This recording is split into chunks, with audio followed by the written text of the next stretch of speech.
everybody, and welcome to the Gaming Lounge podcast, episode 45. Once again, I'm your host, Sebastian, and I'm joined by Dory. How's everything going, Dory? I've had a hell of a week, honestly. But I'm glad it's the weekend, and I'm hoping next week goes better. It's been super stressful. But luckily, we have tons to talk about on the podcast. Also, a heads up, I've been sharing this on my social media, but I've started doing a podcast about wrestling. So plug, go check that out. I'm very happy about that. I've been wanting to do a podcast about wrestling for a couple years now. Also, if I sound different, it's because I got a new microphone. Hopefully it's better or at least about the same. But I just wanted to change it up. I've been using the same microphone for a couple years now. So yeah, Seb says it sounds good. So I did a bunch of tests, so it should sound fine. But anyway, yeah, today we're going to talk about ZAUM or Zaum. I'm going to talk about Elder Scrolls 4 a remake. I'm going to talk about this wild Death Stranding 2 on the beach pre-order trailer. Silent Hill F plus a bunch of impressions. We've got like 4 games we're going to look at, but I'd say at least half of those are going to be real quick. So we got a pretty packed show, and yeah, looking forward to talking about everything. And yeah, go ahead. All right, so let's start with our topic about Zaum, which is the studio that made Disco Elysium, which is one of Dory's favorite games, and I also think it's one of the greatest PC games ever made. And they're making a new game. It's an espionage RPG called Project C4. So I'm on Eurogamer.net. So I'm going to be reading off from their website. It says Disco Elysium developer Zaum, or at least what remains of it after a fractious few years of mudslinging, firings, and lawsuits, have announced their next game, which is a dice-rolling blend of psychedelic, sci-fi, and espionage thriller calling C4. So it says C4 casts players as an operant serving a questionable global power who finds themselves, quote, locked in vicious, clandestine struggle for clandestine, yeah. I always said it the other way. Struggle for the truth and influence. It's a quest for secrets set in a world of shadowy characters and concealed conflicts. It's said to offer a blend of player introspection, deep character-driven dialogue, and dice-based high-stakes encounters. Then it says, quote, yet it is the mind that takes center stage in C4. More vulnerable and somehow more powerful than the physical world, it can be erased, changed, reordered, and of course significantly altered through regular use of psychoactive substances. Players must steel themselves with whatever comfort they can to survive the violent canvas of the real. So, Dory, what do you think of this game? I have no interest. Zaum is a very controversial studio at this point. They basically there's a whole documentary about it if you don't want to hear me prattle on about it, but basically Zaum and the corporate backers behind it. I mean, you couldn't write this any fucking better than it is, right? But basically the corporate backers of Zaum kicked out Kurvitz and a couple of the other lead Disco Elysium people, right? So that's why Eurogamer is saying what's left of the Disco Elysium people. There's none left. There's nobody there. It's like Telltale, right? Nobody in Telltale, almost nobody in Telltale at this point, or BioWare, or other studios, are from the original studios that were there. In some cases, that's understandable. BioWare's decades old, right? But at least that's more understandable. But in Zaum's case, a lot of it was very contentious. I'm not a big fan of Kurvitz either. He has a lot of allegations of mistreating workers, and I'm not going to overlook that just because he made a really good game. So I don't have a big interest in his game either. But yeah, I mean, I'm not going to lie. The aesthetics look cool. I'll give it that. The aesthetics look cool, but that's it. I mean, they're coming out with Disco Elysium on mobile. And they said, and I quote, they want to capture the TikTok audience for Disco Elysium. I want to kill myself. That is the worst sentence I think I've ever heard in my fucking life. I really don't like Zaum, if that's not clear. And I'm not a huge fan of Kurvitz, but at least I could sympathize with him more than I can with Zaum. I don't blame the workers. I think it sucks that they're in this position. I know they got to get paid, so I don't blame the workers. I just blame the people up top. But I have no interest. I'm not buying this game. I think that they practically ruined Disco Elysium. I don't know if you remember, Seb, but they came out with a fucking picture editor or something like that for Disco Elysium. Like last year, they announced it soon after the whole Curvets thing came out. It was like you can like angle all of the models from Disco Elysium in different like poses and stuff, and you can take like screenshots. It was stupid. It was the stupidest thing I had ever seen up until the mobile game, which is now. Now, let me be clear: mobile game isn't inherently bad. I'm all for more people being able to address it, but their reasoning behind it, getting more people from TikTok, I don't. That's literally what they said. Is baffling. Disco Elysium is not a mainstream game. It did sell very well, of course, but that was through word of mouth and through a lot of people loving it and supporting it and critically acclaiming it. I really recommend everybody literally go check out any other game, but especially if you're going to go check out another game, maybe go check out Dark Math Games and Longdo, which, according to Eurogamer, are two studios composed of former Zaum developers that both announced Disco Elysium spiritual successors. Longdo is working on a, quote, psychogeographic RPG, which, I mean, that's Disco Elysium, baby. Which has now been unveiled as Hopetown. I was going to talk about this real quick, but there's a Kickstarter trailer, which coincidentally, question mark, came out the same day that Zaum mentioned announced C4, which I think is very weird. I've got to think that some of the people in Longdo have some information about what Zaum is going to do, or vice versa. Or maybe at the same time, I don't know. This is such a confusing situation because basically 4 other studios are making it. So besides Dark Math Games and Longdo, former Disco Elysium writer Argo Tulik also announced his new Summer Eternal studio in October, but I think he's dealing with some kind of lawsuit or something. And so I think that's delayed. And then Robert Kurvitz and art director Alexander Rostov, 2 of the main people behind it, amid allegations of mismanagement and misconduct, which I talked about earlier, have also announced their own studio, Red Info, which will be making a game backed by NetEase, of all company, like one of the biggest capitalist corporations I can ever think of. So this is just a fucking mess. I pretty much support 3 out of 5 of these studios. That is to say, Dark Math Games, Longdo. Longdo also has the advantage that they have the narrator from Disco Elysium. I forget his name, but he's incredible. Go check out that Kickstarter preview trailer thing. It's really good. It's a lot of messy drama, but basically, I don't recommend any Disco Elysium fans buy from Zaum. They're a shell of their former self, and they did a lot of shitty things to both Kurvitz and obviously the other workers who left for good reason. And I mean, I'm kind of shaky on supporting Kurvitz at this point amid the allegations of misconduct and stuff. I mean, to be clear, as far as I'm aware, it's just him being kind of shitty to people. It's nothing like, it's nothing like sexual allegations or anything like that. But still not great, right? Obviously, he's got the kind of tortured artist thing going on, and I'm not a big fan of that. The whole I'm a genius, and so I can do whatever I want with my employees kind of attitude. That's what I got from the documentary. But anyway, that's a whole roundabout way of saying that I'm not very interested in C4.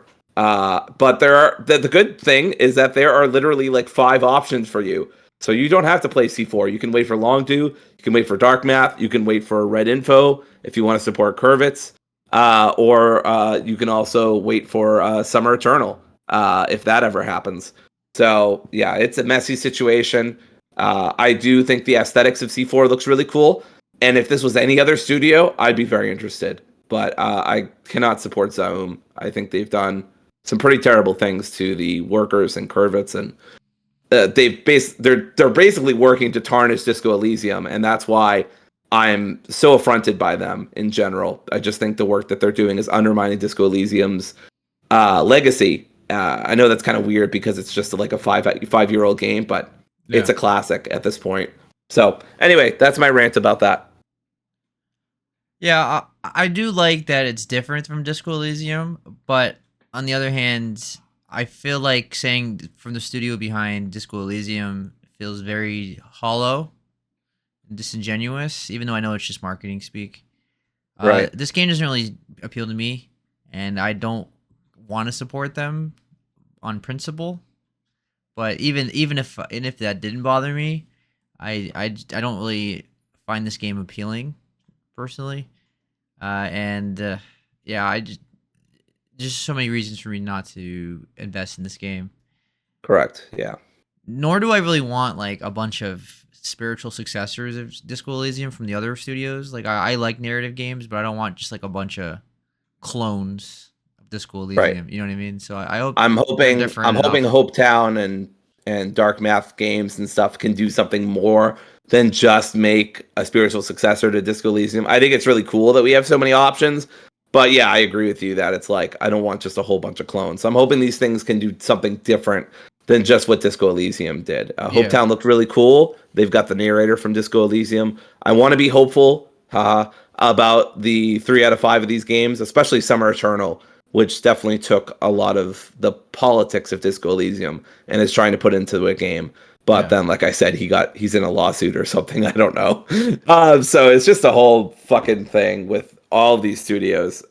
So yeah, I am trepidatiously excited for Hopetown, but I'm gonna try to keep myself in check on that one, and all of them really.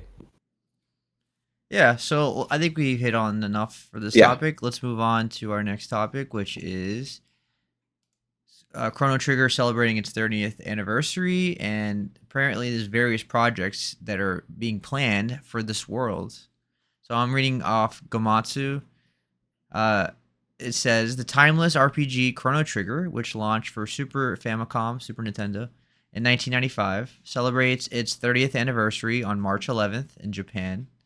In a celebration post on its official Twitter account, Square Enix said users can look forward to various developments that go beyond the world of the game throughout the next year. So this is the quote. This is their exact tweet. To mark the 30th anniversary and to express our gratitude to everyone who has played Chrono Trigger so far, we are planning a variety of projects over the next year that will go beyond the world of the game, reads the post. Please look forward to the latest information, which will be posted via the Square Enix official X Twitter and Chrono Trigger PR accounts. It says a special live stream featuring music from Chrono Trigger soundtracks will be held on March 14th, which was yesterday, as of recording. At it was at 10 o'clock at night until March 15th, which is today, to 7 in the morning. So it happened today in the morning. You can be able to watch that on YouTube. If you haven't played Chrono Trigger, it is currently available on Steam, iOS, and Android. And ports of the game were also released on the PS1 and the DS, and obviously, of course, it's on the Super Nintendo. And you can easily find it on emulators and ROMs and all that stuff. Anyway, Chrono Trigger is one of those legendary games. It's a really one of those marquee pillars of my life in terms of RPGs. Like it's one of those big, huge, memorable, iconic RPGs. Like it's on Final Fantasy level, probably Final Fantasy 7's level of like classic for me. It's one of my earliest introductions to RPGs. It's a timeless classic. Obviously, the art style is from Akira Toriyama, rest in peace. Yep. And you see it right through the character, all the character designs. It's a legendary game. I really would love a remake. I know people are tired of remakes, but I would definitely support a remake. Even if it was like turn based, I'd be totally fine with that. But it'd be cool if they found a way to do more of like an action RPG version on the lines of like Dragon Quest, or which is also by Akira Toriyama's art style. Or like something like Final Fantasy 7 remake, like that action RPG mix with the Akira Toriyama's art style would be sick. Right. I think that's what I would want. And then you can do a sequels or whatever you want, but I would love to see, even if it's not a remake, if it's something in that world and it's like an action RPG, that'd be awesome. But I'd take a turn based too. What do you think, Dory? So this is the part where Seb is severely disappointed with me. I don't have a lot of opinions on Chrono Trigger because I didn't grow up playing it. It was one of those turn-based RPGs, and you know how I felt about turn-based RPGs for a lot of my life. I did love Akira Toriyama, but of course I was a kid, so I had no idea he was behind it. I do think every time I saw the image of the main character, I want to say his name literally is Chrono, but I feel like an idiot if I say that. But I was like, oh, it's Tapion from Dragon Ball Z, the Trunks movie. His name is Um, Chrono, by the way. yeah, okay, hey, I was right. I was like, that feels stupid. Like, would that be true? Yes, it is true. Let's go, video games. But anyway, which of course I think that rules. By the way, I don't mean stupid in a bad way. I mean stupid affectionately. Anyway, I don't have a lot of opinions on this. I would love a remake. I didn't grow up with Chrono Trigger. I do have it on my want to play list on Steam. So I will get around to it someday. It's on my want to play, which has about 50 games on it. So it'll take me some time, but I do want to play it at one point. Obviously, Akira Toriyama, excuse me, one of the goats of anime, if not the goat. So yeah, for that reason alone, I'd like to play it. But it's obviously a huge inspiration to a lot of turn-based games. Has some legendary music that I've heard before. I've always liked what I heard from it in terms of music. Yeah, it's just a classic. I'd love to see a remake or a remaster or like brand new ports or something for it. But whatever they do, I'll be pretty happy because I don't have a lot of investment in the series. But I think this is great for fans. It's 30 years since Chrono Trigger. I just know some people with bad back issues are, just wincing at this. Speaking of back issues. This is cool news. I don't have a lot to say about it because I didn't grow up playing Chrono Trigger. Yeah, so we'll see. It's not much to say until we get some more news, but I'm assuming that we might see something during summer Game Fest. Maybe Square Enix Yeah, will that give makes us sense. like a showcase or something. Now it'd probably be one of the games they show, but we have no idea what any of this is going to be. It could just be more music. Could be like a concert tour. They do that with Final Fantasy, so maybe it's just gonna be Yes, that. yes. So who knows? But we'll see. But if you are interested in playing a classic RPG, that's definitely one of the marquee best ones ever. Like that's one of the greatest RPGs if you're in that genre. All right. So moving from one JRPG to a Western RPG, we're moving on to Elder Scrolls 4 Oblivion, which is also a classic RPG, but in a different hemisphere, basically a different part of the world, a Western. If Oblivion was one of the marquee Xbox 360 games, people said it's the best one. I've seen people say they like it a lot better than Skyrim, or they say Morrowind's better. But either way, Oblivion's one of those classic Xbox games, and apparently the remake is coming out sooner than we expect.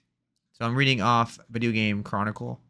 It says that the Oblivion remake was first mentioned by an alleged developer back in 2023, before being named in a leaked court document the same year. Now, according to the noted insider Nate the Hate, the Oblivion remake is set for reveal in the coming weeks. A claim VGC has corroborated with our own sources. Nate claims the game will likely release before June, while sources have told VGC it could arrive as soon as next month. The Oblivion remake is understood to be developed by Virtuos. Established in 2004, Virtuos is one of the largest game makers in the world. Focuses on supporting the development of major AAA games or bringing existing titles to new platforms. The company has previously worked on franchises including Call of Duty, Tomb Raider, Dark Souls, BioShock, Battlefield, Uncharted, and Horizon, and is currently supporting Konami's development of the Metal Gear Solid 3 remake. The Oblivion remake is reportedly fully remade with Unreal Engine 5, with 6 reworked gameplay systems: stamina, sneaking, blocking, archery, hit reaction, and the HUD. Improvements to the game's blocking system have reportedly been inspired by Souls-like games, while sneak icons are now highlighted in the new system, according to MP1ST. MP first. The stamina system was modified to be less frustrating for the player, making the knockback that occurs when stamina is depleted more difficult to activate through changes in calculating methods, the publication claimed. The HUD was changed to make it easier to understand and more aesthetically appealing to young players. Hit reactions were also added to improve the response to damage inflicted on the player and NPCs. Finally, archery was improved to make it more playable and modern in both third and first person point of view. So it sounds like we're going to be able to switch between cameras. VGC reported back in October 2021 that Virtuos was working on a remake of Metal Gear Solid 3. The report was finally confirmed in May 2023 when Konami officially announced that Metal Gear Solid Delta Snake Eater will be released on PlayStation 5, Xbox, and PC. It later confirmed that Virtuos was co-developing the game. So this is big news, obviously, for the fact that like we knew this was coming. It was reported on that it was working on. I don't think they ever made an official announcement that it's coming out from Microsoft. I don't think we ever got anything. I'm not sure, but I don't think we've ever got anything official. But it's been talked about for a while now. But the shocking thing to me is it to be like set before June. That feels very wild to me because if you think about it, it's March. It's like mid-March, literally. Yeah. And it's only April and May until June. So we're gonna get Elder Scrolls Oblivion remake in April or May when we have like South of Midnight, Doom, the Dark Ages, Expedition 3. That's not a first party game from Xbox, but either way, that's a lot of Xbox games in a span of 2 months. So they have room to put that in there too. It feels hard to believe, honestly. What do you think, Dory? Yeah, I agree with you. It seems kind of out of nowhere. I'm not a big expert on the Oblivion series or the Elder Scrolls series, I should say. Yeah. I did play Oblivion when I was a kid. I think it was Oblivion and not Skyrim. I don't remember a lot of it though. I didn't play for very long. I think I played it at a friend's house, if I recall correctly, but who knows? Years ago. So another thing I don't have a lot of opinions about, but if they did do this, I would probably play it. I love Avowed, which makes me think I would probably enjoy Oblivion and Elder Scrolls, which, I mean, not surprising, right? It's an RPG. I love RPGs. Which is ironic because once upon a time, Obsidian and Bethesda were arch rivals in the same genre. Yes. And this one's for Bethesda. So yes. I'm curious if you would like this in comparison to an Obsidian game. I don't know because what's that? Because people tend to rate Obsidian's games better. Like people say New Vegas is better than Fallout 3 or Fallout 4, or people say Outer Worlds was better than Fallout 76 or no, just Fallout, like the Fallout 3 and 4 and as well. Okay. What do you? I mean, I played New Vegas and I loved it. It was an incredible experience for me. Yeah. I did have some mods with it, but I mean, still, for the most part, I played it fairly vanilla. Just a little bit of a few mods here and there. Incredible experience. Yeah. Also loved Avowed. Also love Outer Wilds. Skyrim. Worlds. You never played Skyrim? I don't know. I played an Elder Scrolls game when I was younger. It really could have been Skyrim or Oblivion. I don't think it was Morrowind.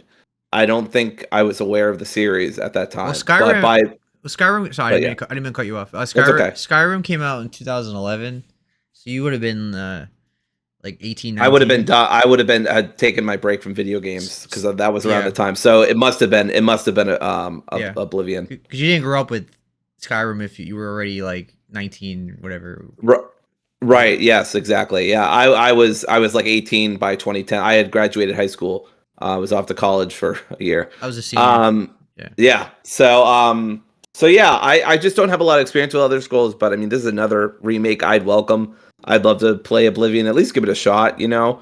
I know that, you know, obviously I could play him now and download it on Steam or GOG or something. Or, you know, with Skyrim, I could play it on a Raspberry Pi if I really wanted to. Toaster. But, toaster, yep, exactly. Refrigerator. Yep. So I hope this happens, but do I think it's happening that soon? I don't know. I'm pressing X to doubt on that one. That seems really soon, out of nowhere. There's been no build up.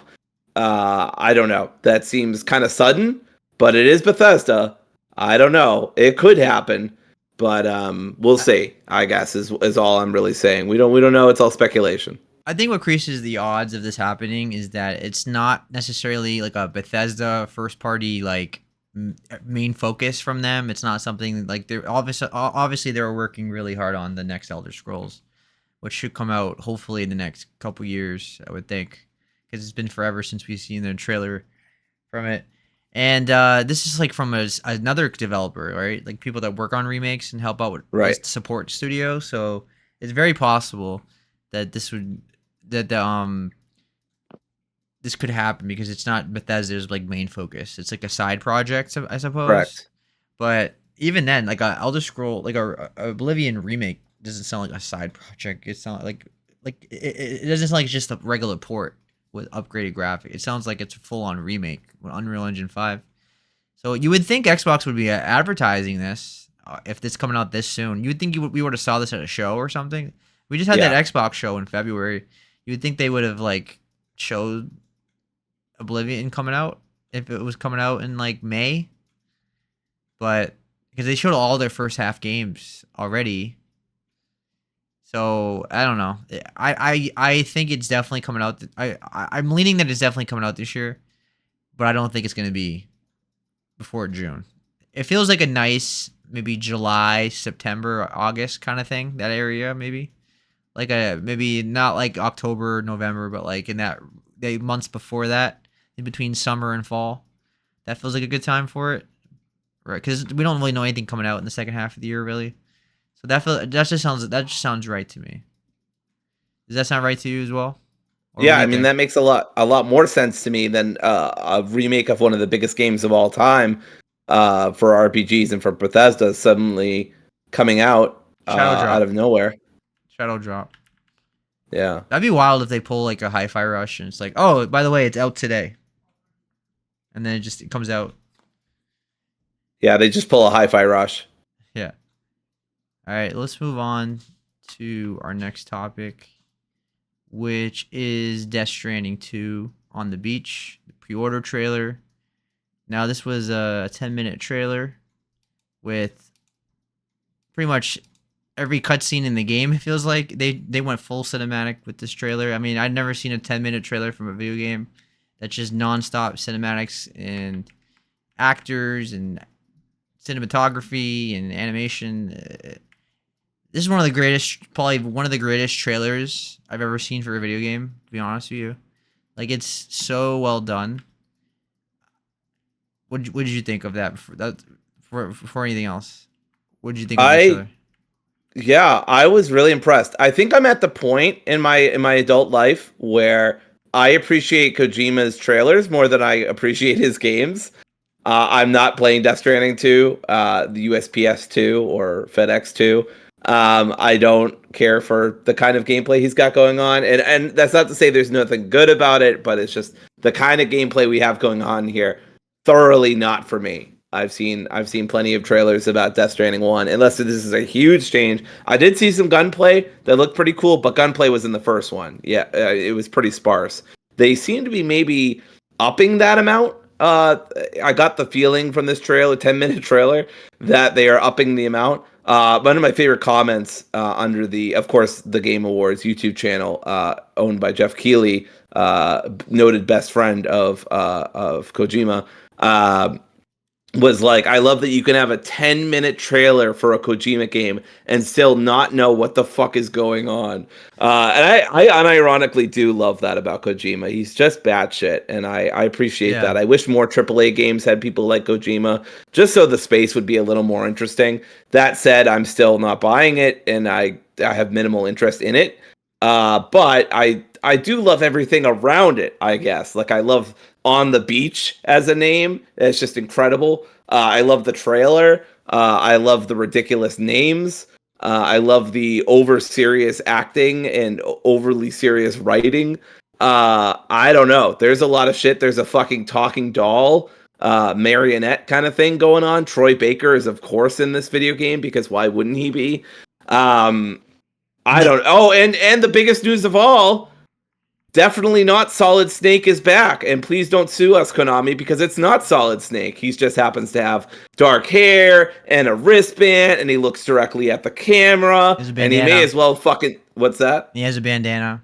And a bandana. That's why I said headband, bandana. Yes. Yeah, And actually, no. Yeah, you're right. He's got both. And yeah, it's definitely Snake. It might as well be Snake. And then towards the end of the fucking trailer, they basically have a Metal Gear. I don't know exactly what the fuck's happening in Death Stranding lore to explain this, or what that black ooze is, or what is happening. But it's basically Metal Gear. Metal Gear. So it's just batshit craziness from Kojima as usual. I have to respect it. Good for you, Kojima. I honestly don't know if I have much more to say, but it was a 10-minute trailer, so I mean there is plenty to say about it. But if I understood anything about it.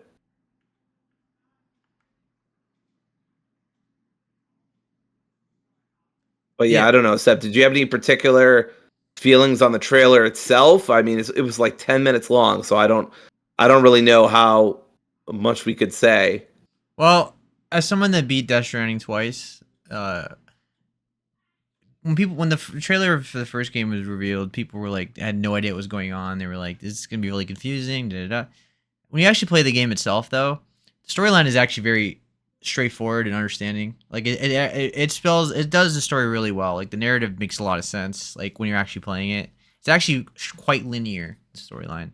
The obviously the traveling and delivering stuff is not linear. It's open world, but the actual story, because there's some chapters that are just like straight up walk from point A to point B, and or like you walk into like a war zone and you just fight the enemies and then the chapter's over. It's not like it's surprisingly very linear. And this storyline is I'm not gonna say it's like it's like not it's like super easy to understand. Like the first grader can understand it, but it's definitely streamlined as much as more than somebody would think. It was very easy to understand. I think that game was a masterpiece in every way except for the gameplay. For me, I think well, obviously it's a video game, so that doesn't make it a masterpiece. But the cinematography, the narrative, the acting, the music was all so good. I just did not care for the delivery system of point A to point B. I did not enjoy like just walking for half an hour across a map. That's just not my kind of game. Other people find it very therapeutic and relaxing, but just wasn't for me. From what I'm seeing, it looks like a true sequel. I mean, obviously the baby is out of the tube, so he's raising his daughter.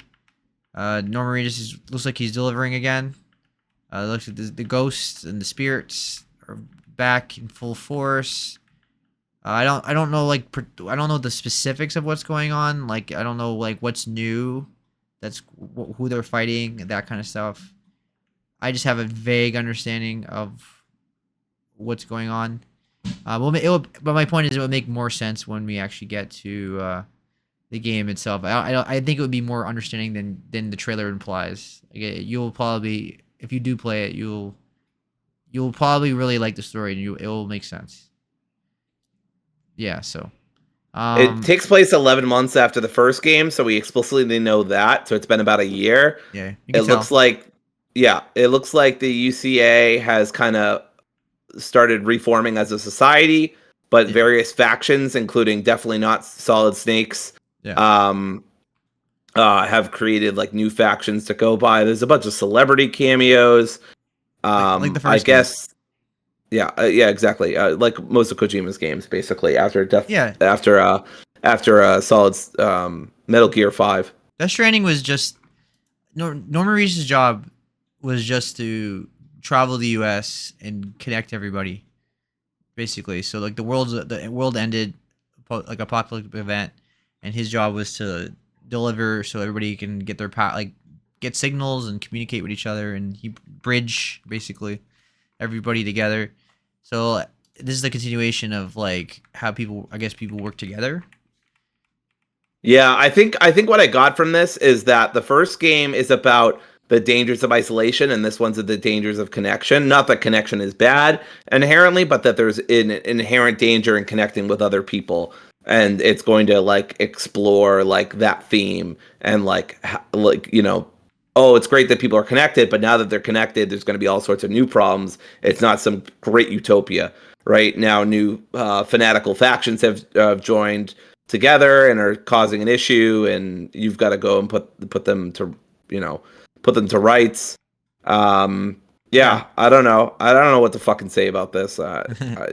But It's coming out June 26th. That's what I have to say about it. yeah, June 26th, great month for it to come out. But me personally, I will not get this game when it comes out. I'll wait for the PC version. So I don't have any interest for it this year unless the PC version is coming out this year, which I doubt. So I'll play it next year when it comes out on PC. I'm assuming next year. So that's all I really have to say about it in terms of the release. I don't plan on getting this. I don't really play on PlayStation anymore.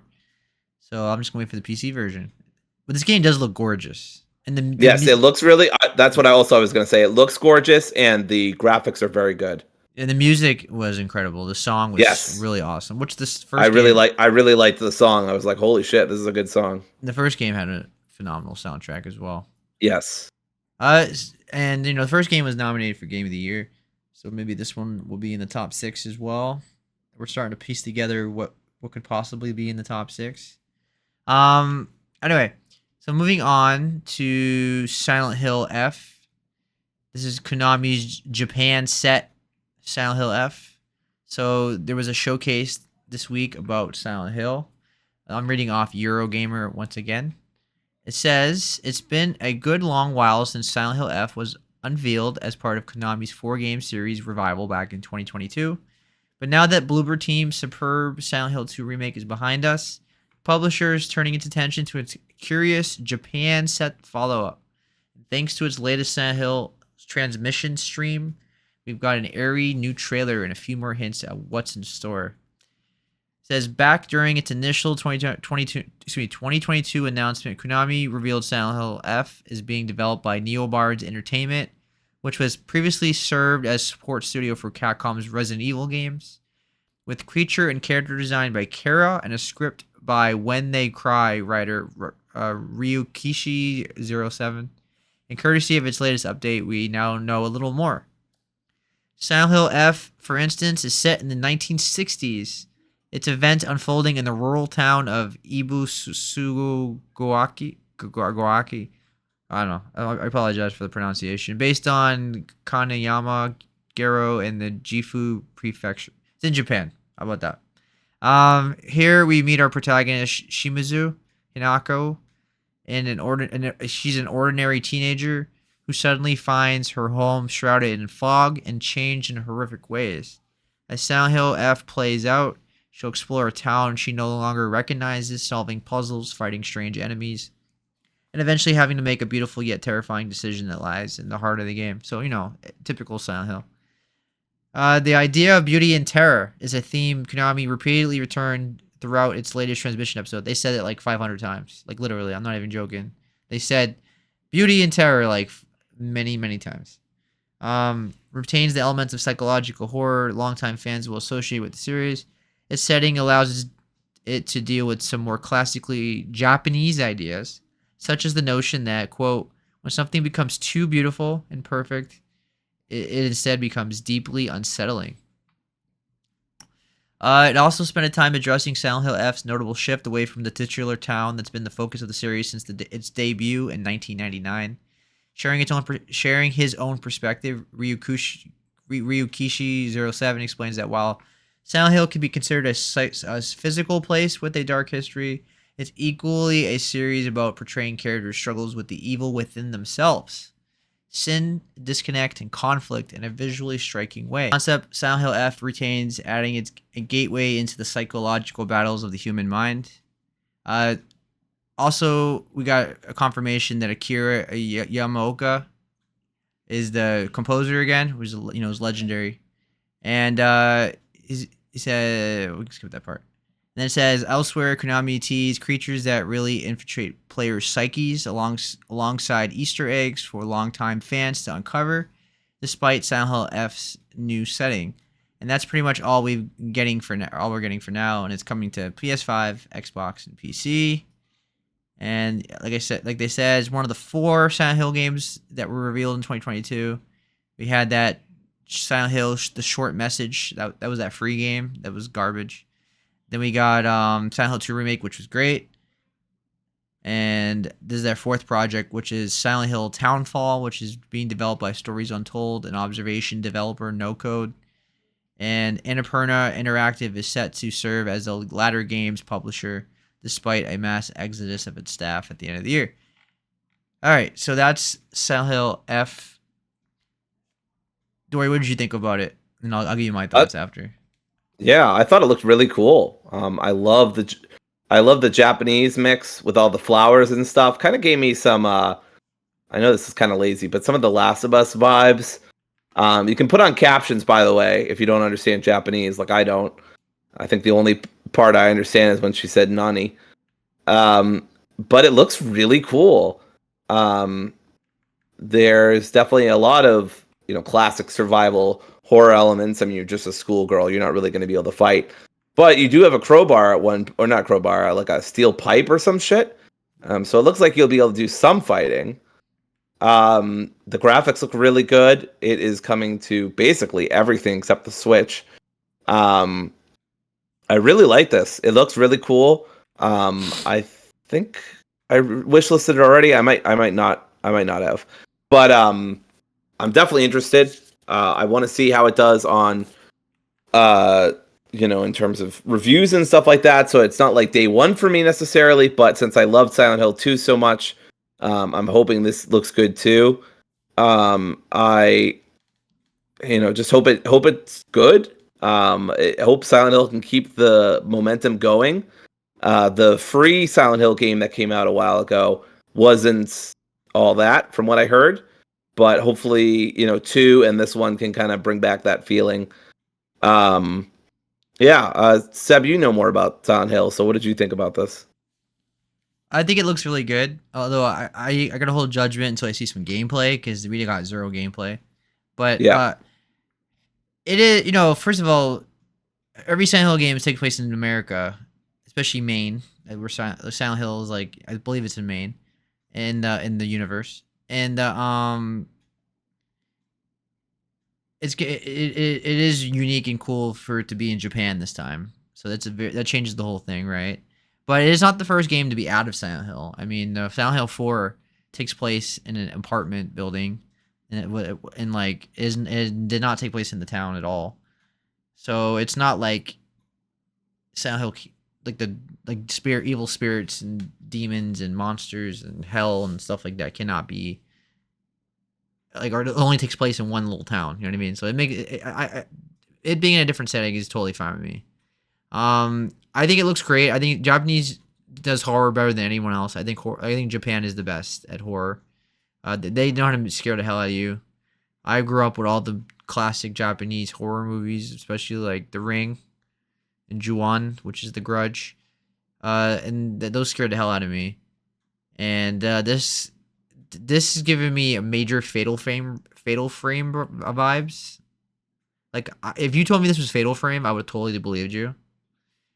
And because like the schoolgirl outfit and being in Japan, the evil spirits chasing her. But yeah, this game's gonna be scary, I'd imagine. If it's anything like Silent Hill 2 remake, but like with Japan and with scarier creatures, then this game is definitely gonna be scarier. You're right with she had the pipe in her hand, so I'm pretty sure it's gonna play like Silent Hill 2 remake, like the dodging and the third person view. I don't think they're gonna do fixed cameras in today's age. Um, I thought that what was really cool at the end with the ladies in the kimonos and like the eyes were glowing in the back. Like that's really cool cinematography right there. I was very invested in where this is going and why her face is falling off. yeah, they're pushing her the knife into her cheek or something like that, Yeah. and yeah, her face starts falling off on the, and it's really fucking creepy. Obviously, Mhm. um, I liked some of the acting and some of the lines I heard too. But yeah, the atmosphere is really good. I agree though. You're right. We do need to see some gameplay. I kind of forgot that this is just in-engine cutscenes, but it looks damn good for Yeah, what it's worth. the trailer was really good. I think the showcase they had was kind of lackluster because it was just a bunch of guys talking for 40 minutes, saying the same lines like 20 times. Yeah, The beauty, I beauty, I beauty, did beauty. not. I was like, come on, Yeah, dude. I did not watch it, but yeah. But the it looks great, and then having the same composer, which is he's a legend, do the music for the game is awesome. So like, the soundtrack's going to be awesome. This game should be great. maybe it won't be a masterpiece. It doesn't have to be, but everything points to it being a quality horror game. I think it's gonna be a great Yeah. game. Yeah, I'm excited for it. Konami, I'll give Konami the benefit of the doubt after Silent Hill 2 remake. Because the problem is the newer Silent Hill games. Well, I mean, okay, not the problem, but like one of the issues with the newer games was like the cheap the free one that sucked was just like quickly made cheap game, and then like that was that choice based system with the show. So that's not really a mainline game either. So really like the main focused games like Silent Hill 2 remake have been quality. So I'm hoping like this game seems like a main focus from Konami. Like they're putting all their money and effort and advertisement into it. That I think this one should be quality too. I'm pretty optimistic for this one. So yeah. Anyway, you have anything else to say before we move on? I do not. I think this trailer looks great, and I agree with you. We need more. As I already said, we need gameplay, and then I'm pretty much sold. I love Japanese horror, and I love Japanese aesthetics too. I think this could be a really good game, so I'm excited for it. All right. So that concludes our news topics. So now we're gonna give impressions on FragPunk, Solasta 2, demo, Split Fiction, and Monster Hunter Wilds. So let's actually start with Split Fiction because we both finished that this week together. Sure. And we both can talk. And Split Fiction 2, we both beat. We got all the achievements. It took us about, I want to say 13, 14 hours. Does that sound right? Yes, I believe that's correct. Let me double check you, but I think you're correct there. All right. So while you're looking it up, yeah, 13.1 hours. Gotcha. So right off the bat, I think Split Fiction is my game of the year so far. Obviously, it's only March, but I think it's the best game overall, and because it's the most fun. It's one of the most fun games I've ever played. It was surprisingly, it was very polished, because like we tend to think that like they're an indie studio. I guess they have EA publishing them and everything, but it was quality. It was it was triple A. This game was a triple A game. The graphics were incredible. The environments were incredible. The scenery, you could take screenshots. So many screenshots of this game. I took over 100. It was incredible. Yeah. Like, this is by far the Hazelight's most prettiest game. It's not even close at this point. I mean, I think It Takes Two looked really nice, but this blew it away. Like, this was like their shining moment. This was their magnum opus so far. Like, it was like everything they were building up in their last 3 games made into a AAA game with quality writing, quality music, quality gameplay. Like the crazy ways they came up with gameplay segments. Like Dory and I, as we were playing, were like, you would think they would run out of ideas to come up with. Yeah. And they just kept going and going and going and giving us different ways to do puzzles. The storyline at first was like, yeah, it was all right. It was nothing amazing. As we started getting along, the characters started getting development, and there was a lot more emotional moments. The storyline was actually really good, and I was definitely invested, actually. It still had the, typical CEO corporation, big, bad guy, I'm going to do whatever I want. The trope, where like the rogue CEO goes against like his board. It's my project. I'm going to do what I want. Right. They had that trope. But I think the storyline with Zoe, especially with her sister, was very emotional. And the other storyline with the father, was also emotional. And both characters were really lovable. I think they were a great cast. Yes. Yeah, I agree with you. I also thought it took some time for the story to get going. I understand some people finding the characters a little annoying or tropey, or the plot here or there. Yeah. For me, I didn't mind it to begin with. I mean, there was a couple of moments where Mio said like some lines or something where I was like, I don't know about that, Mio. But like that was few and far between. For the most part, like I felt like they came off as authentic. young adults. I don't know exactly how old they are. I presume they're 18 or like maybe early 20s or something. I don't know. I want to say early 20s. Yeah. So like young adults, and they come off as fairly authentic to me. I'm not gonna say that the villain's written very well. No, he's very tropey, like very. But that's okay. Like Yeah. I don't need him to have some dark, sad past where he was bullied by people as a kid, and now he's getting his revenge on those people by making like I don't fucking care. Like I don't care enough about it for him to have this big complicated back. Sometimes villains can just be villains, and that's okay. And it's not going to win any awards, and it's not going to win any BAFTAs, but it's fine. He was fine. He served his purpose, and the purpose was kick-ass gameplay. This game isn't really about the story. The story is an excuse to get to the gameplay. And in that sense, the story was good. And I think by the time the game was done, the story was great. I really liked the characters. I really thought the sister's storyline that you talked about was great. I also really liked Mio's storyline with her dad, and I thought that was handled really well.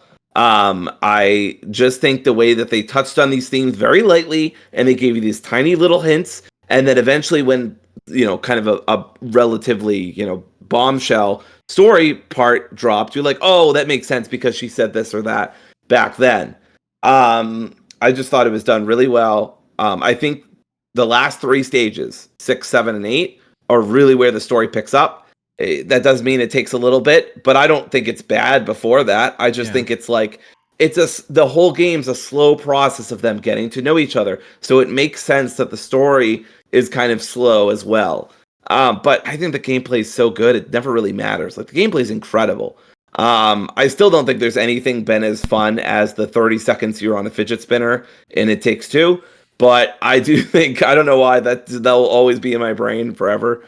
But there's so many good moments where you're using it. I will say there was a couple parts that Seb and I were stressed, capital S stressed. Like there's a pinball section that you've probably seen in trailers that was stressful. There's a part where I'm gonna be like vague, but you're like on a mount and you're kind of separated but kind of together. Seb knows what I mean.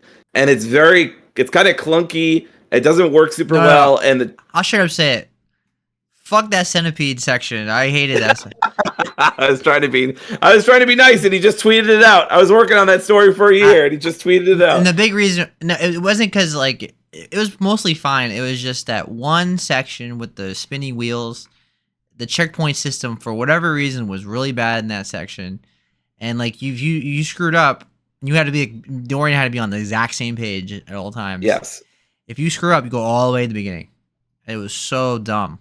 Now it didn't take us like an hour or anything. It was like 10 minutes, but it was 10 minutes of frustration. Well, I was laughing, but Dory was frustrated. Like, I was getting frustrated. I was laughing at her I was laughing at her frustration. You asshole. Yeah, I was like, why is there no checkpoint here? There should be and Seb's just laughing. I'm like, oh, I was getting angry, but I wasn't like super pissed, but I was starting to like get aggravated. I'm glad. I was very happy when we finally passed it, but yeah, it was weird. There is no good checkpoints there, and you would have thought that they would have done better there. But I mean, that's an abnormality. That's an abnormal situation. Generally speaking, this game has beautiful checkpointing, beautiful way of handling the gameplay and your failures. It almost never feels that bad to fail. If anything, it's funny for the most part. But I agree with Seb. The centipede section sucked. Yeah. It has to be forgiving because you die really easy in this game, obviously. Yes. But this game is mostly trial and error, so it's that kind of game where you're supposed to die a lot and figure it out. But I do have some issues with that. Not the checkpoint, but like this game doesn't tell you what to do sometimes. Like I don't need like Horizon or God of War telling me every 5 seconds what to do. But at the other hand, there's times where they don't tell you shit, and it takes a little too long to figure it out. Yep. And it would have been nice if they gave us a little hint here and there, like a character just saying something. That would have been nice here and there. I think that happened literally once in the whole 13 hours, and then we were like, oh, but like, I mean, I appreciate that Joseph Ferris and the team went in kind of the opposite direction of God of War Ragnarok, where Atreus is like, hey, Dad, why don't you do this? Hey, Dad, why don't you do this? Hey, Dad, you're a fucking idiot. Do this. Hey, Dory. It's like Atreus, like, hey, Dory, Yeah. Shoot this box down. Yeah, I literally did need that help sometimes, but like sometimes I was like, "Shut the hell up, Atreus!" Yeah. Oh my god. You gotta find a middle ground. Like Yes, and this goes too far in the other direction. Yeah. I appreciate this direction a little more because at least I don't have somebody annoyingly yelling in my ear for. And this is a nitpick of Ragnarok, by the way. I love that game, but at least you don't have someone annoyingly yelling in your ear once every like 3 minutes or 2 minutes or whatever. And you still can't figure shit out. At least here, like you can pause the game, you can look up a guide, and then you can figure it out. I think Seb and I had to do that maybe 3 times, maybe more. It wasn't that. And, It wasn't that much. It was like it wasn't that, but it was a reoccurring issue because they just didn't tell you shit sometimes. Yeah, but it only did take us a couple like for the most part, it only took like 5 to 10 minutes to figure out sections. It wasn't like absurd. Like it wasn't like we were just stuck for an hour or anything like that. Like the pacing was really well done. Like there was nothing crazy, but there was definitely a couple sections we had to look it up. Yeah. Yeah, How Long to Beat says that the main story takes 12 hours and with sides it takes 13. And we pretty much did. No, correct me if I'm wrong, Seb, but you got all the achievements, right? Yeah, not pretty much. We did everything. Yeah, we did everything, and the completionist route from according to How Long to Beat or HLTB is 14 and a half hours. So we actually beat it an hour and a half before that. Yeah. It really took us 13 hours. So very well paced game. Yeah. I thought it was done very well. I won't say too much about the last stage in particular, but I do want to highlight it is one of the most inventive final stages in a game I have ever seen in my life. And think about the ground that covers. I've been gaming for over 20 years. That's just, it was incredible. I mean, Seb and I were constantly blown away by that last stage. The level of cooperation you have to do, the seamless transitions, the gameplay itself. None of it very hard. I actually felt the final boss, who will not be a surprise to anyone, I think, but wasn't particularly tough. But that's not the point, right? Yeah. I think at that point, your cooperation should be so good that it's not going to be that hard. Yeah, there were some times where I felt like some of the chapters went a little too long. Like some of the I felt like it didn't like ruin the game or anything by any means, but like there were times where I was like, yeah, some of these chapters probably could have ended like maybe 20 minutes ago. Like we're starting to do the same kind of stuff over and over again. Right. Also, I would have liked if there was different genres instead of just fantasy and science fiction. But like again, that's not a big deal. Like that's the whole point of the game. But because they're both different writers, but. Makes me really excited for like the next game. Like maybe like they do a horror game next or something like that. Like yes, that'd be awesome. Yeah. But this game is incredible. Like it's so the music I love. There's nothing like anything iconic or like nothing that stood out like oh my god. But like I really liked. It just had a cool song. There's some themes that are really awesome. Like some of the boss battle themes are really cool. The ending theme. Things like that. I also we already talked about the gameplay and the story and the characters. So overall, like this is a complete package. Like this is a must-play game if you have a friend or family. The only downside of this game really is just getting someone to play with you because you can't play this by yourself, and that's gonna be hard for some people. It just is. And I also want to add that this is currently my GOTY. I wasn't sure if this or Avowed, but I had so much fun during the gameplay so consistently. And I do think the story by the end was just as good as Avowed, if not better. So for me, this is my GOTY with Avowed coming in second. But I had such a great time with this. Yeah. We did everything in the game. I will also say none of the achievements are hard. All of the side stories are worth it. They're all very fun and different. And I found all of them, narratively they helped a little bit too because they added little tiny bits of character to each of the protagonists. Right. Yeah, this is a great game. Like this is a must play. Yes. Like this is by far their best game. And It Takes Two was one game of the year. Joseph Fares is just kicking ass right now. Yes, he's doing great. And he's not the awesome part is he's not he's not bending to EA. He's not fucking, there's no microtransactions. There's no loot boxes. There's no, a horrible downloadable content nonsense. Like this is just a straightforward 2-player couch co-op or online co-op package that is incredible. Yeah, I mean, even generally EA's as greedy as they are, they when it comes to single player games, they know they keep usually Yeah. to be hands off and don't put a bunch of shit in there. It's the Yeah, they multiplayer. they got they It's got the their ass kicked on that a long time ago, so that's why they're yeah. better about it. They're very They know because Joseph Faro's games are going to sell really well and be huge successes. Yes. So like they It's smart, already sold, I believe, 2 million copies or something like that. which is A awesome. lot of which is a great sign. So yeah, And it was a $50 game, I believe. So that's a nice profit for them because you imagine they're not a giant studio. So, yes, but if you saw the visuals in this game, you would think they were. I think they do. They definitely gotta have AAA money though, like backup from with EA and stuff. Like I don't think they can pull this off as an indie studio. Some of the visuals that they did. This game is very like I'm not even exaggerating. It's very high quality. This game looks prettier than a lot of games. yep, All right, so that's Split Fiction. Both it's our game of the year together so far. I don't know if it will be my game of the year by the end of the year, depending on what comes out, but it most likely will be in my top 5. yeah. That's I pretty. I believe for sure this will be at least in my top 5, not my top 3. I am thinking a certain expedition is going to be my game of the year, but we will see. Yeah, I couldn't even tell you what I expect to be my game of the year. Maybe Grand Theft Auto, but I might wait for the PC version, or it might not even come out this year. So I have no idea what my game of the year is going to be. And he Yeah. even said if GTA wins game of the year over Split Fiction, he said that he basically said it'd be really cool. So I like how humble and he is too. I like Joseph Ferris a lot. Yeah, he's great. Yeah. All right, so that's Split Fiction. So Dory also played FragPunk, which came out this month.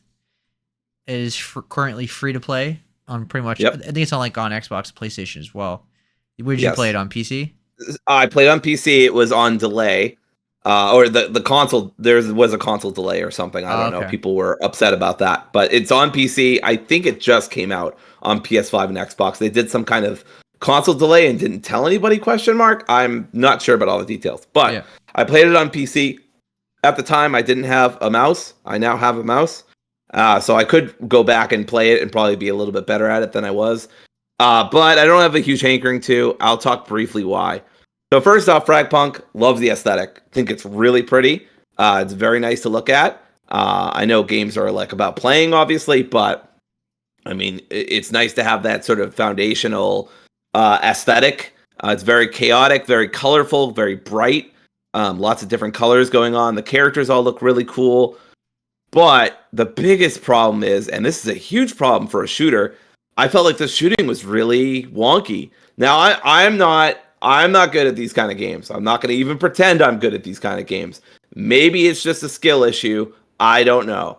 But I played this game for about an hour, including the tutorial. So maybe more like 45 minutes. I always felt like I was hitting my enemies, but like was missing at the same time. And I talked to one of my friends who used to do game dev stuff for a big company, and they were telling me that a lot of their friends who also worked in similar companies that developed a lot of shooters and stuff also did not like the game in terms of its shooting, felt like the shooting was kind of off. So I don't think it's just me. I don't think it's just me sucking. I'm sure that's part of it. Again, not very good at these kind of games, but I wanted to give it a chance. I thought what they were doing with the shard cards was cool. I like the aesthetic. I'm a big sucker for punk coded things because I love punk rock. And yeah, so I wanted to give it a shot, but I was using a submachine gun. I love submachine guns. Don't take this. No one on the internet take this clip out of context. But I love submachine guns. They're very cool. Uzis. I've always thought Uzis were really cool, like in Modern Warfare and stuff. Back when that was really popular in the late 2000s, that was always my gun of choice when I was playing in multiplayer games. So I don't know. I think they're really portable and cool. They look cool, so I use them. That's just generally what I use. I sucked with it, and now it does say that like it's kind of a spray and pray kind of weapon. So I do think that is part of it. But I also know from other people, like I said before, that it seems to be a general issue, not just with the submachine gun. But I don't know. And then I do think the shard cards are really cool. Basically, how it works is you have an amount of shard points, and you can spend them on certain cards that will change every single battle. So you can make your enemies have big head mode, so you can shoot them easier. You can flip the stage upside down. You can do friendly fire. Will actually heal your teammates, and everybody comes together and votes on it, unless you're by yourself, of course. Let's see what else. Matchmaking was quick and effective. I never had a problem finding anybody, which I mean you would hope. That's about it. It was okay. It was thoroughly okay. I didn't. IGN gave it a 7. I think that's fair. It wasn't great, but it wasn't bad. It seemed like it was good. But the shooting seemed like an issue, which obviously is. But then again, I had people sniping me and shotgunning me and one-shotting me. So I don't know. Again, I'm not any kind of expert at these kind of games. Maybe it was my fault more than not. I do not know. But I enjoyed the game for what it's worth. And I hope people will give it a shot. Haha. And, y'all will check it out. I do think it's doing interesting things in the realm of team shooters, hero shooters, or whatever you want to call them. So give it a chance. See if you like it. It's free to play. You really don't use up anything except your time. Just give it an hour. See if you like it. It wasn't for me, but it's not a bad game. I liked it, but I just didn't love it, and it wasn't enough for me to come back to it. I'm still hoping Splitgate 2 will be really good. I like that game. I played that for about a week. And for a free-to-play game, that's really impressive because that is not my genre, if I haven't made that abundantly clear. Yeah, that's it for FragPunk. All right, so you also played Solasta, or is it Solasta? Solasta. Solasta 2's demo? Yes. And this is the total opposite of FragPunk. So I have many layers. I'm like an onion or an ogre. I have many layers. But this was really good. So Solasta 2, the one thing I want to say, everyone is going to compare this to Baldur's Gate 3. I feel so bad for the Solasta 2 devs. There is no way in hell this is not going to be compared to Baldur's Gate 3 into the ground. Look, I'm going to say right from the jump, this is not Baldur's Gate 3. This is not, the writing is not there, the voice acting is not there, and the graphics are not there. But the gameplay is there. And as we always say at this podcast, gameplay is king. I think the gameplay is super fun. Now, the gameplay is just D&D 5e. You could do this gameplay with your friends at a table. But I think it's really cool. I had a ton of fun with it.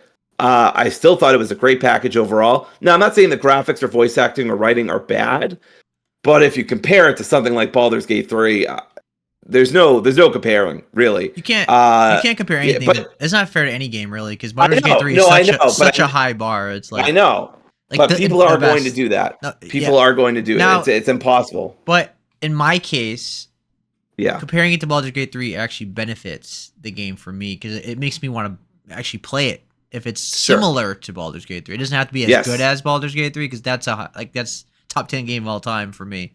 But if it's even remotely close to it, like similar, then I'm interested. Is it similar? Like I know it's a CRPG, but it's it is absolutely similar. The UI. Go ahead.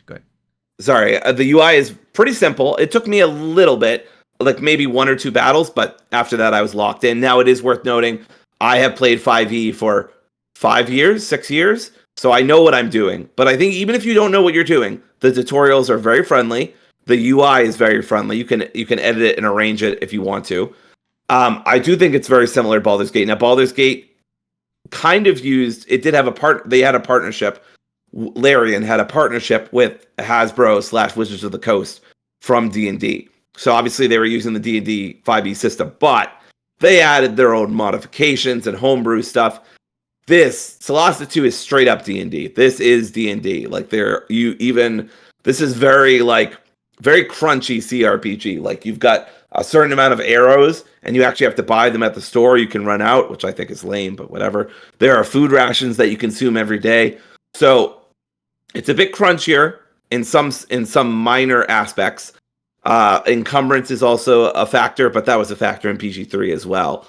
It's a factor in most RPGs, really. What else did I want to say about it? But yeah, I mean, the VO and the writing and the graphics are still good. They're not bad. Wait. Does it have voice acting in it? Like, does it have any? It does have voice acting. Yes, everything is voice acted as far as I could tell. Does it try and go for like the Baldur's Gate 3 like high quality cutscenes and fails at it, or it just doesn't do that at all? It's just I would say it's really middle of the road. It just feels serviceable. I don't think it's bad, but I don't. It's Well, not high quality either. well, I mean, is it like they zoom into the character models, like full on cinematic? You know, like when Baldur's Gate 3, there's dialogue, you're seeing their characters up close and they're talking, or is it more like I zoomed believe out? so. Yes, it is similar to that. Yeah, Okay, I think. okay. And you can kind of tell the engine's limitations. Again, it's not bad. It's just you can tell that it's not. They're not Larian. They're not as well funded. Yeah. I did like the music though. I thought the music was very lovely. I was humming it. So that's good. I do have one criticism. I do think that there were some parts of the demo. I played the 2-hour demo, 3-hour, I forget. That could have been explained better, especially towards the end. There was a part where you're supposed to defend this pillar, and they don't tell you that you can kind of like elongate how long that pillar is standing. They just kind of expect you to hover your mouse over it and see that you can do it. So I feel like that could have been explained better, because I like literally died like 2 or 3 times, and I'm like, what the fuck is this? Like, it seemed really hard, but it was actually a lot easier than I thought it was, just because they didn't completely explain it. But yeah, I overall really liked it. I think it's a great game. I'm not comparing it to BG3 because I want to, just because I think that other people are going to. I think that's inevitable, unfortunately, at this point. Yeah. But I still think it's worth trying. At least give the demo a chance. It's only a couple hours long.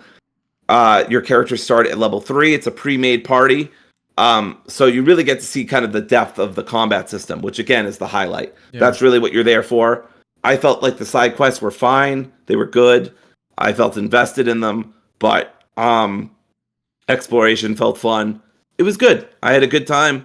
I hope when the full thing comes out, I don't know that it'll be day one because it'll be early access, but it's something I'm very interested in. Well, so I will keep an eye out for it. were the choices good? Like, did you feel like you were affecting the story at all? Like, did they have anything like that?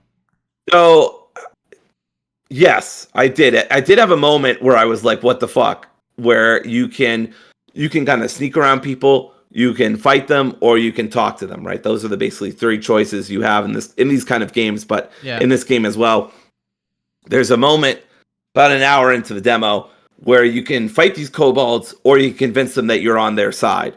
And I don't really like lying to people, even in video games, but I was like, I don't really want to kill these guys if I don't have to. They're kind of just misguided. Like, they're not evil, you know what I mean? They're just serving a dragon god, no big deal. Yeah, no, NBD, you know. Who amongst us, Seb, has not worshipped a dragon god? Excuse me, my voice is kind of going.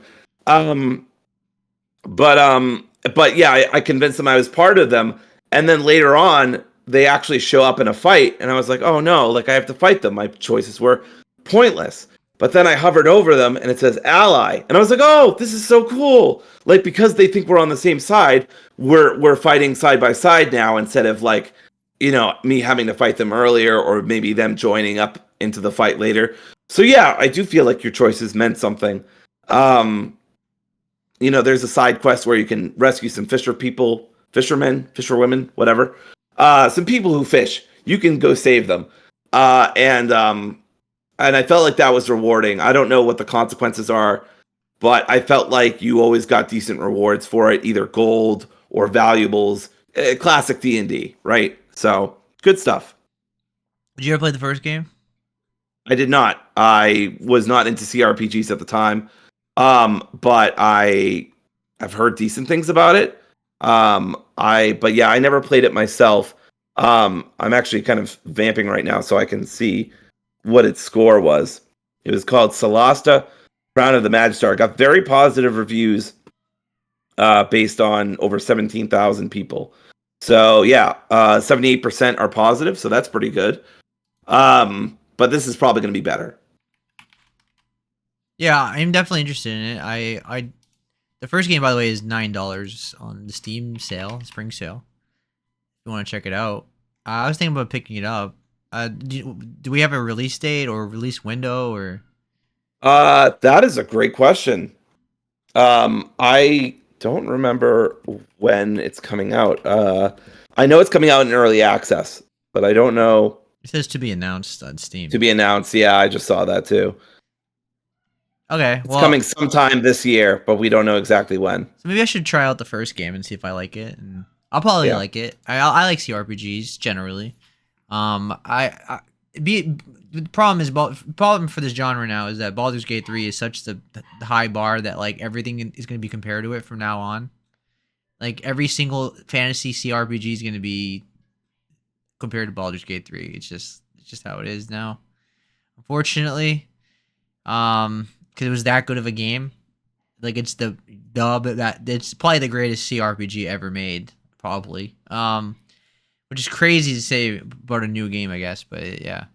Anyway, I'm definitely interested. I think I saw it at the Xbox show or something like that. There was some showcase, maybe Summer Game Fest. It caught my eye. I think we talked about it before last year that it drew our interest, but I don't remember. But either way, I like Dungeons and Dragons, so I'm into it. Anything else before we move on to our last topic?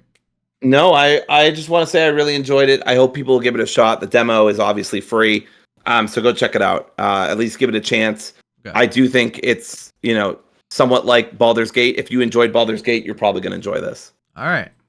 So that takes us to our last topic of the night, which is Monster Hunter Wilds, which is one of the biggest games of the year, of course. It's already a huge seller for Capcom. I believe it's sold, let's see, sales, Monster Hunter. It already sold past 8 million copies for Capcom. Monster Hunter is the highest selling franchise for Capcom, even more than Resident Evil. So that's really saying something because Resident Evil is their cash cow. Monster Hunter Wilds is a really good game.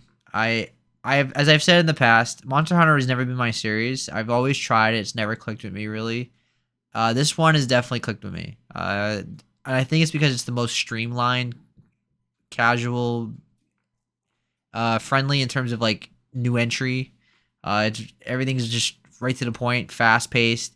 You can build up your character fast, and the storyline's quick paced, and so it's very accessible for a new audience. So let me start with the story. The story is not great in this game. It's very just whatever.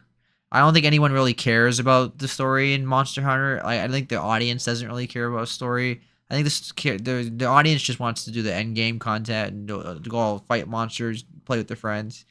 The storyline feels like that. It's not bad by any means. It's just nothing memorable. It's typical story. It's just fine. It's not a negative for the game. It's just not a positive. It's just whatever. But and the campaign itself is not that long. It's like 15 hours long. So obviously Capcom intends for you to keep playing after you beat the game. So it's not like you beat the game and it's all over and you never play it again. This game is purely like end game building, and the storyline is just there to like be introduced to the world, where to go, how to play, and then you do the side missions and the end game stuff. So that's the whole point of the game.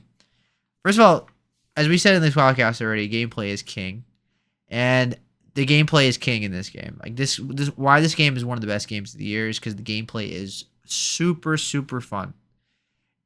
You really get into the thrill of hunting monsters and building awesome weapons and armor. Like there are so many weapon choices to experiment with, and they all play different and they all play really well. Like everybody can have a totally different play style, and it's just really awesome to experiment with. The armor sets in this game look phenomenal. The armor looks so cool in this game, and going on missions to get the resources to build the armor is so fun. The progression in this game is really, really fun. You can customize practically everything in this game. Your armor, weapons, of course. Your camps that you can put around the world to fast travel to.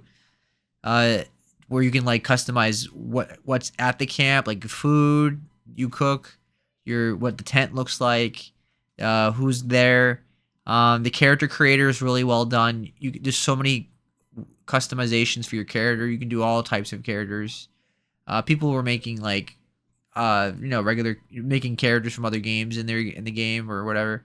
People were having fun with the character creator. You can customize the Palico you have. Palico is the cat. There's all different presets. Obviously, people like, tend to make their Palico like their cat that they have in real life. My Palico was like I always loved black cats, and my Palico was a black cat with purple eyes, and he gets a full set of armor. And you can customize that as much as you want, like using the same resources. And then the the raptors that you ride on can be fully customized, the color and everything of them as well. So like, there's so much customization in this game. It feels great. The sacrets are the raptors and your main place to travel, like your main source of transportation. They are raptors that can climb and jump, and they're very agile. This game does put you on autopilot. You can like turn it off, but for the most part, this game will like just make you go straight and follow the path. The game just forces you just to follow the path, which is a good thing mostly because you can like go through your menus and your settings and fix anything or add something in your inventory while you're just walking. It helps like with the downtime while you're traveling from point A to point B, because there's sometimes where like it's like one of those games where it's open world and you have to go from point A to point B and you're just sitting there traveling. And that's also a new part of this game is that open world. The open world feels open world, like everything is seamless. Like the transition is seamless. There's no like loading screens. You're not like you're not loading into a new area. It's straight up like going from one area to another with no loading screen. And it's like you go from like a snow place to a desert place to a forest area. It feels like there's animals everywhere, like monsters everywhere. Like it feels like a real breathing ecosystem. It really is nice. This game is very pretty from a design standpoint. I think the biggest problem with this game is the visuals and the performance, because there's so much going on. This game definitely has issues. I think this is definitely more of a PC issue. It sounds like PC gamers are having a bigger issue with the PC version than the console gamers. The PC version definitely has issues. I'm playing on a 4080, and even I was getting ultra settings, but there were times where like I was getting like below 60 frames and it was stuttering, and I don't know, whatever reason, there was so many pop-ins, and the performance in this game is not good. It's not horrendous. It's not like broken. It's not Arkham Knight when it first came out on PC. It's not like unplayable, but it's definitely an issue. And it was my biggest problem with the game, and it's why it's not my game of the year, even though I'm gonna put the most hours into it than any other game this year probably. It's because it just had so many issues. Because this game really is gorgeous. If the game ran properly, I think it's more of a Capcom issue more than anything else. If they were able to polish it more, maybe with better patches or whatever, this game really is genuinely pretty. Like the environment looks incredible. Like it really is. The cutscenes are amazing looking. I love that like it's anything your character is wearing is in the cutscene as well. It's like it's in real time cutscene basically. And it's stunning, the character models. Like it really is stunning. The RE engine looks just as good as ever. Like the RE engine is absolutely insane. I think the RE engine's been amazing for what, 7 years now. I feel like that's how long it's been, or maybe 6 years. Either way, it's looked ever since Devil May Cry 5. It's looked incredible, and it looks just as good here. But like the gameplay itself, yeah, definitely an issue. Endgame, I'm only a little in the end game. It's okay so far. It's not. I know I think people have said that the other Monster Hunter games have way more end game and there's more stuff to do and all that. But I feel like this game's gonna be consistently updated with more DLC and more stuff like that. I think this game it'll have long legs. I think this game's gonna be really popular. Seems like everybody's digging it. It has what a 88 on Metacritic or a 90, something like that. I want to say 90. I also remember it being fairly high, but I don't remember the exact number. 89. I was in the middle. I think it was the middle of what I said. Yeah, 89 is a good accurate score. I don't think it's a game of the year for me just because of the performance issues, and it does get repetitive after some parts. Obviously, you just do the same thing over and over. But like when you get to like the real boss fights, like the genuinely awesome like big battles, it's incredible. Like in the beginning, it's like they're cool. Like you're fighting dragons and big apes and stuff like that. So it's not like you're just fighting nothing. But like when you get like the real end game stuff though, like the real big bosses, like they're really badass. Like it really is fun. This game is really, really, really fun. It's addicting, and this is gonna be one of the most played games of the year. And if it won Game of the Year, I would have no issues with that because this is my second favorite game of the year. It could be my game. Honestly, if it wasn't for the performance issues, I would say it's my game of the year. This game is that genuinely good. I've been playing Kingdom Come Deliverance too. And that game is incredible too, but I'll talk about that next week. But I have definitely have three clear game of the year contenders right now. Like my top three is pretty strongly those three games that I mentioned: Split Fiction, this game, Monster Hunter, and Kingdom Come Deliverance 2. And this game is really fun.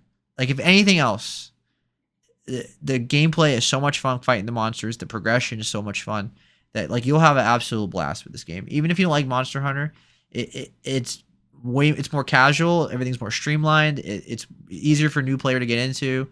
It fixes the problems I've had with other games, with other Monster Hunter games, where like I felt like I was just not getting anywhere. I was frustrated where to go, what to do.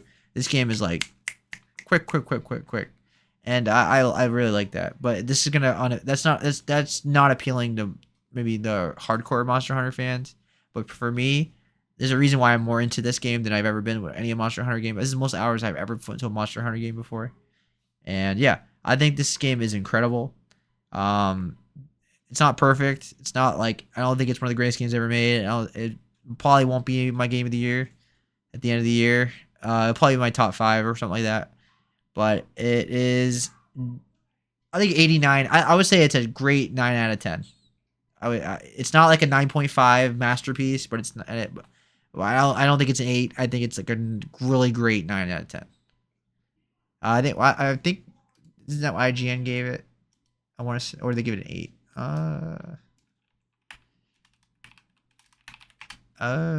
They gave it an 8. Okay.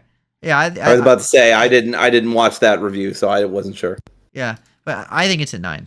So, yeah, so that's Monster Hunter Wilds. That concludes our show. Like I said, next week I will be talking about Kingdom Come Deliverance 2, which is a fantastic game, and we'll see what else comes out. I have to look at the schedule of what's coming out, and that's pretty much it. Anything else you want to conclude with before we wrap it up? Yep. Sorry, still learning how this mic works. Yeah, I am really happy with all the games we featured on this episode. I'm excited to feature more next week. There's nothing coming out for me until Atomfall later in the month, so I will probably be talking about, I don't know, Wintermore Tactics Academy. I'm also going back to playing Fear, which I might talk about. I don't know. But yeah, just tackling my backlog bit by bit, especially now that I have a mouse. Yeah. So I can actually play some classic games that require that and don't have configurations. I'm too lazy to fucking download a bunch of software just so I can use my controller. So I figured I'd just bite the bullet on that. But yeah, I am looking forward to Atomfall coming out later in the month, and it's on Game Pass, so there's really no reason for me not to give it a shot. And next week we'll be talking probably more about backlog stuff and Deliverance too. So yeah, good stuff. Lots of news. We actually didn't even talk about all the news. There was like a bunch of like some speculation that Ubisoft is selling off some of its IPs, but we don't know. But we didn't even get into that because there's just so much to cover this week. So yeah, another great podcast. Excited for next week. Yep. You all have a good night. You have a good night, Dory, and take care, everybody. Bye. Bye, everybody.